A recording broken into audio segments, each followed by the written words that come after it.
first of all, the size of the slate compared to a studio is going to be different. The studios tend to focus more like 10, 12, maybe 14, whereas independents will typically spread the risk over a larger portfolio, a larger slate. So you're probably talking north of 20, 30, that kind of thing. It depends who you are. E1, we're probably currently in the UK around about the mid to high 20s. And again, it will be a variety of films.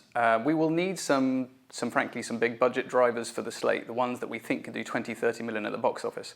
They're very hard to come by, frankly, in the independent world, but we're very keen to make sure we have those, which is one of the reasons why we have our Amblin partnership. So we do need the ones which have the potential big box office, the ones that appeal to a mass audience.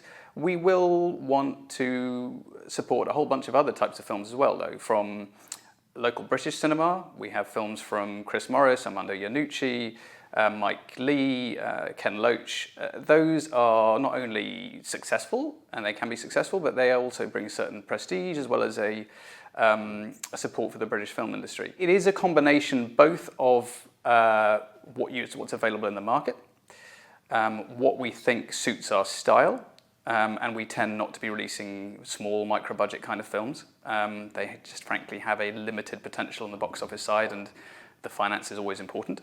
But it can go from these smaller films where you're talking sort of 500,000, 2 million box office up to the 20, 30 million.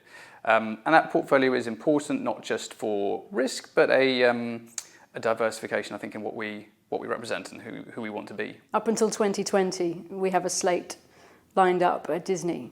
So it's all kind of mapped out when you're at a big studio.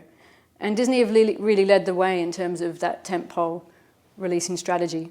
So years ago when I was a film booker, some of the distributors came to me and they said, look, we really think the future is we're going to do a tentpole releasing strategy. So I'm really sorry, but we're not going to have as many small films anymore.